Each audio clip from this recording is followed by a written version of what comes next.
போதை பழக்கத்தால் தமிழ்நாடு சீரழிவதாகவும் போதை கும்பலால் வெளியில் நடமாடவே பயமாக இருப்பதாகவும் கூறி வீடியோ வெளியிட்டுள்ள இளம்பெண் ஒருவர் இதற்கெல்லாம் முதல்வர் ஸ்டாலின் பதில் சொல்வாரா என்று காட்டமாக கேள்வி எழுப்பியுள்ளார்.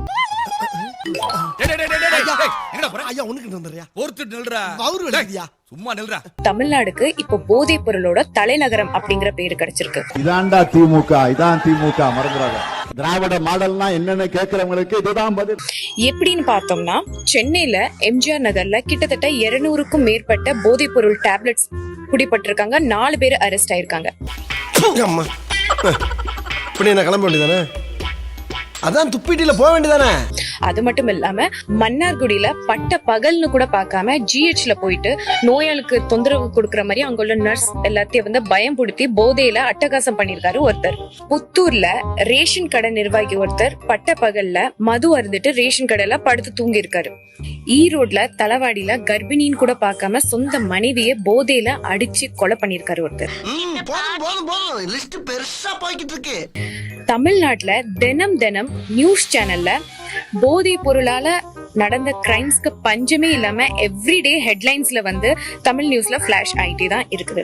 ஆனா இது பத்தி எந்த ஒரு கவலையும் இல்லாம தமிழ்நாடு அரசாங்கம் இந்த போதை பொருள் கட்டுப்பாடுக்கு என்னென்ன ஆக்ஷன்ஸ் எடுக்க போறாங்க, போலீஸ் எப்படி எல்லா ஏரியாலையும் கண்காணிச்சுட்டு இருக்காங்க, அப்படி எந்த ஒரு அக்கறையும் இல்லாம நம்ம முதலமைச்சர் மாண்புமிகு திரு ஸ்டாலின் அவர்கள் 5 நாளைக்கு குடும்பத்துடன் இன்ப சுற்றுலா போயிருக்காங்க. खत्म, बाय बाय, टाटा, गुड बाय, गया. மக்களாகிய நம்ம எல்லாரும் சேர்ந்து தேர்ந்தெடுத்த ஒரு முதலமைச்சர் தமிழ்நாடு இப்படி சீரழிஞ்சு கிடக்கும் போது 5 நாளைக்கு குடும்பத்துடன் இன்ப சுற்றுலா போயிருக்காங்க. எனக்கு அவ்வளவு ஆத்திரம் வருது, என் கோவத்தெல்லாம் அடக்கிட்டு இருக்கேன். உங்கள்ட்ட கெஞ்சிருக்கலாம் வேஸ்ட். காகத்தின் அறிவுடன் அரசாங்கத்தின் அறிவை ஒப்பிட்டு அரசாங்கத்தை வெளுத்து வாங்கி இருக்கிறார் ஒரு பள்ளி மாணவன். ஒரு அரசு தனது பண தாகத்தை தீர்க்க கல், மண் போன்றவற்றை வெளியே எடுத்து விற்றது. பணம் மேல் பணம் வந்தது, தண்ணீர் கீழே சென்றது, தண்ணீரின்றி மக்கள் மடிந்தனர் என்று முடிக்கும் அந்த பள்ளி மாணவன் இறுதியில் நீதியையும் எழுதியிருக்கிறான். ஒரு காக்காவுக்கு இருக்கிற அறிவு கூட ஒரு கவர்மெண்ட்டுக்கு இல்லையே என்று. நீ கேட்ட ஒவ்வொரு கேள்வி என்ன செருப்பால் அடிச்ச மாதிரி இருக்குடா. நீங்க திராவிடரா? நான் தமிழ் திராவிடன். தமிழ் திராவிடன்? ஆமா. நீங்க தெலுங்கறீங்க. என் வாழ்க்கையில இப்படி ஒரு அசிங்கத்தை நான் பார்த்தது வெளியில சொன்ன கேடு சொல்லலடா மானே கேடு. தெலுங்கன்னு தனிப்பட்ட முறையில என்ன பேசாதீங்க. எங்களுடைய சரித்திரம் உங்களுக்கு தெரியுமா? என்ன இருக்கு உனக்கு சுயசரித்திரம்? அண்டா திருநது, குண்டா திருநது, செவரேறி குதிச்சது, பொம்பளை புடவை உருவனது, தெருவிலேயே செருப்படி வாங்கிட்டு ஓடனே அதெல்லாமா? நிறைய பட்டயங்கள் வச்ச குடும்பத்தை சேர்ந்தவன் நானு. ஏதோ ரோட்ல போற பொறுக்கி என்ன நினைச்சிட்டு இது பிறந்ததுல இருந்தே இப்படித்தானா? மூளை வளர்ச்சி குறைவா? திமுக எப்போதெல்லாம் ஆட்சிக்கு வருகிறதோ இங்க சட்டம் ஒழுங்கு பிரச்சனையை பெரிய கேள்விக்குள்ளாக்குறாங்க. ஒத்துக்கிட மனசு இல்லனாலும் அதான் நேசம்.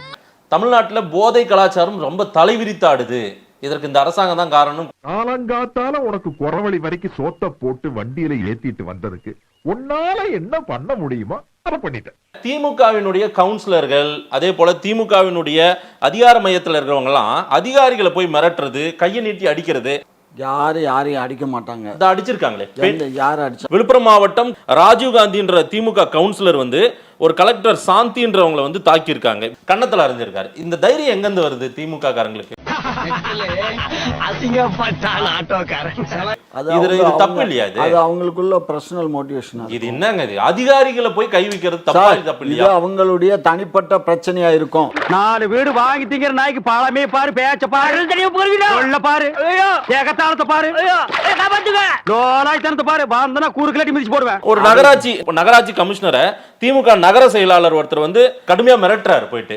ஏங்க, இப்ப இருக்க அரசு அதிகாரிகள் எல்லாம் 100க்கு 60% விழுக்காடு தான் உண்மையா நேர்மையா உழைக்கிறான். 40% அரசு அதிகாரிகள் எல்லாமே அவன் கைவிட்டு வாங்கிக்கிட்டு அரசு சொல்லக்கூடிய சட்ட திட்டங்களை உபே பண்றதே இல்ல. சத்தியமா சொல்றேன் சார், எனக்கும் இவனுக்கும் எந்த சம்பந்தமும் இல்ல சார். என்னது இது?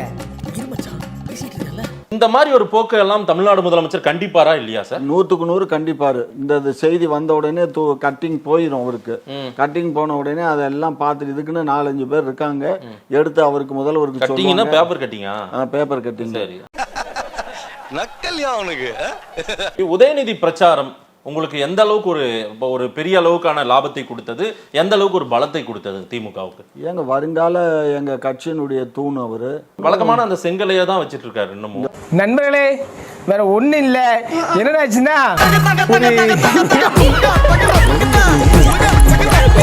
பல்ட்டி பக்குற டர்ல உடன பல்ட்டு வேர்ல்டு மொத்தமும் அர்ல உடன பிஸ்தே.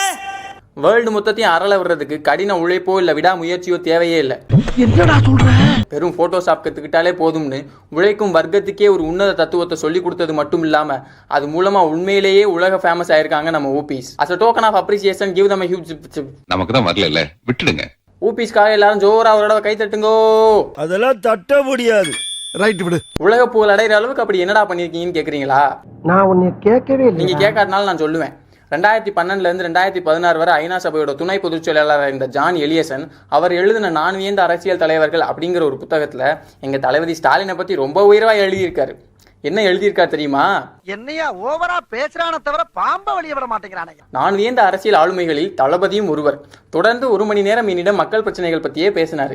அவரோட நீண்ட கால அரசியல் திட்டங்கள் பத்தின பேச்சுக்களை நானே தனிப்பட்ட முறையில குறிப்பெடுத்து இன்னைக்கு வர அது ஒரு பொக்கிஷமா என்னோட வீட்டு சாமி ரூம்ல வச்சிருக்கேன்னா பாத்துக்கங்களேன் அப்படின்னு சொல்லியிருக்காரு. இந்த உலகமே இப்படித்தான். தளபதி மாதிரி ஒருத்தர் வேற ஒரு நாட்டுல பிறந்திருந்தா இந்த உலகமே அவர் தலையில தூக்கி வச்சு கொண்டாடி இருக்கும் அப்படின்னு அந்த புக்ல போட்டிருக்கியா? அப்படி பாத்தீங்க என் மேல சந்தேகமா உங்களுக்கு படிக்க தெரியல, அப்புறம் படிக்கிற ஏன் மேல சந்தேகப்பட்டா என்ன அர்த்தம்? நீங்க படிக்க தேவையில்ல. கோபால ஐயா இங்க வாங்க. நீங்க வாங்க. என்னங்க ஐயா நீங்க என்ன வர்றீங்க? நீங்க வாங்க. ஐயா கூப்பிடுறாரு. அவரை கூப்பிட்டு வந்துடுறாங்க. அன்னைக்கு நீங்க கூப்பிட்டு வந்தல்ல லெட்டர் படி. சமூக வலைதளம் மூலமாகவே சிலர் ஜான் எலியாசனை தொடர்பு கொண்டு இது பற்றி கேட்டுள்ளனர். ஐயா ஒண்ணுக்கு வந்துறியா? ஒருத்தர் நில்றா. அவரு எழுதியா? சும்மா நில்றா.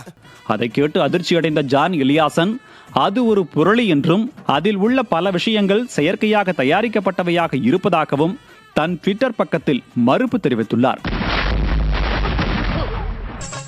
இதுல தப்பா என்னமா அசிங்கமா இங்கிலீஷ் வேற சொல்றா. என்ன நம்ம பேசுறா ஏதாவது பேசுறா. அம்மா இப்படி என்ன கிளம்ப வேண்டியதானே? அதான் துப்பிட்டில போக வேண்டியதானே? போராம பிடிச்ச கூட்டம். இந்த ஐநா சபை போட்டோவை வேணா உங்களால போட்டோஷாப் பண்ணதுன்னு சொல்ல முடியும். ஆனா எங்க தலைவர் மக்களுக்காக எடுத்திருக்கிற மற்ற அவதாரங்களை பாருங்க, மெர்சல் ஆயிடுவீங்க. இது எங்களை பார்த்து சிரிக்கிற குள்ள நரிகளை கூண்டோட ஒழிக்க அவர் சிங்க அவதாரம் எடுத்த போது எடுத்தது. இது என்ன அவதாரம்? இந்த ஆங்கிள் பாருங்களேன். மக்களை கஷ்டங்கள் மறந்து சிரிக்க வைக்கிற சார்லி சாப்ளின் மாதிரியே இருப்பாரு. ஜப்பான் நாட்டு துணை முதல்வருக்கான தேர்தல் பிரச்சாரத்தில் ஈடுபட்டப்போ எடுத்தது இது. ஜப்பான் நாட்டு துணை முதல்வர் அவர் பதவி பிரமாணம் எடுத்துக்கிட்டப்போ எடுத்தது இது. இது சென்னை மேயரா இருந்தப்போ அவர் மாறு வயசுல மக்களை பார்க்க வந்தப்போ எடுத்தது. தீய சக்திகள் கிட்ட இருந்து அவர் இந்த உலகத்தை காப்பாற்ற சக்திமானா அவதாரம் எடுத்தப்போ எடுத்தது இது. அடுத்தது போதுமா? இந்த மாதிரி மக்களுக்காக அவர் எடுத்த அவதாரங்கள் இன்னும் எத்தனையோ இருக்கு. எல்லா போட்டோவையும் காமிச்சா ஆடி போயிருவீங்கன்னு தான் மிச்சத்தை எல்லாம் பத்திரமா எடுத்து வீட்டுக்குள்ள பீரோல பூட்டி வச்சிருக்கோம். ஏதோ ஒரு வெளிநாட்டுக்காரர் சொன்னதை நம்பி எங்களை கிண்டல் பண்றதை விட்டுட்டு வெறும் 30 ரூபாயும் கொஞ்சோண்டு கிரியேட்டிவிட்டி இருந்தா போதும் ஏலியன்ஸ் கூட சேர்ந்து ஏரோப்ளைன்லயே பயணம் போகலான்னு இந்த உலகத்துக்கு நிரூபிச்சிருக்க எங்க ஊபிஸை பாராட்ட கத்துக்கங்க. அமெரிக்காவுக்கு போகாமலே ஒபாமா கூடயும் ட்ரம்ப் கூடயும் இருக்கிற மாதிரி போட்டோக்கள் வேணுமா? www.adimayupikal.com மெயில் அனுப்புங்க. கூடவே ஒரு 100 ரூபா மணி ஆர்டர் அனுப்பிச்சிருங்க. உலக தரத்தில் போட்டோஷாப்கள் எங்களிடம் செய்து தரப்படும்.